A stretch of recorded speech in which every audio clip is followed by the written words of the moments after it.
With the recent overruling of Roe v. Wade, abortion politics have once again entered into the public discourse. And when this happens, it's often the case that pro-choice advocates will suggest that the pro-life position is fundamentally religious in nature. And this claim is what I want to address in this video. This video is not trying to make an argument regarding the morality of abortion, or whether the recent overruling of Roe v. Wade was appropriate. The sole point of this video is to argue that the way the abortion debate is framed on the internet by pro-choice advocates is uncharitable and inaccurate. Let's begin by looking at the suggestion that opposition to abortion is a fundamentally religious matter. This can be shown to be inaccurate on several accounts. First, it's important to note that there are a lot of religiously unaffiliated people who think that abortion should be illegal in most cases. According to a survey by the Pew Research Center, 23% of people who identify as religiously unaffiliated are against the legality of abortion. Second, when one looks at the history of abortion-related legislation in both the US and abroad, one sees that the opposition to abortion primarily began not from religious communities, but from medical communities in the 1800s. Not coincidentally, in the 1800s is when modern embryology was just beginning. Medical professionals began recognizing that human life began earlier than previously thought, and this began to affect their views on the rights of a fetus.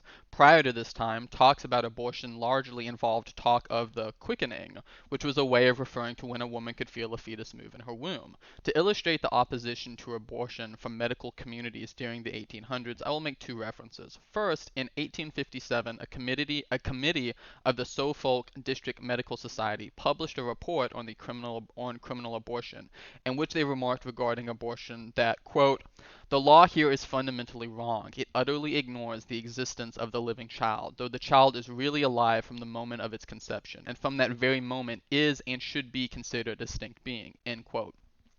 I'll provide a link to this report in a comment. Similarly, John Keown's book Abortion, Doctors, and Law describes how the medical community in England during the 1800s and onwards led the charge against abortion. This brings us to the next point, which is the accusation that pro-lifers believe that life begins at conception because of religious affiliation. This is also wrong. A 2018 study by Stephen Andrew Jacobs showed that of over 5,000 biologists surveyed, 95% of them believe that human life began at fertilization.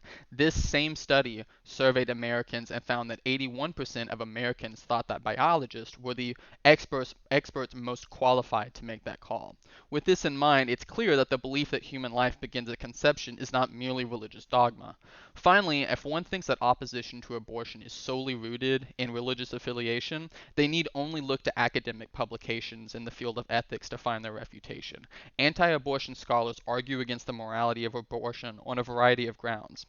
Some of these arguments argue that a fetus is a person and that abortion is wrong because of this, but many do not. Many philosophers, such as Alexander Proust, have argued that abortion is wrong even if the fetus is not a person.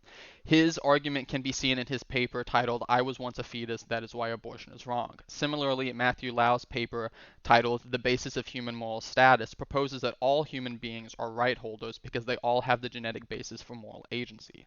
Even if one disagrees with the argument put forth by scholars such as these, it is clearly the case that these arguments are not religious in nature. This brings me to my final point, which is there are secular scholars making secular arguments against the morality of abortion. This video is already running long, so I'll provide one example of this, which is Don Marcus's paper, Why Abortion is Immoral, in which he argues that abortion is wrong for the same reason killing your neighbor is wrong. In conclusion, the claim that opposition to abortion is fueled solely by religious dogma is demonstrably false. Not only is it false, it is painfully ignorant of both the history of the abortion debate and the climate of modern academic debate regarding the topic.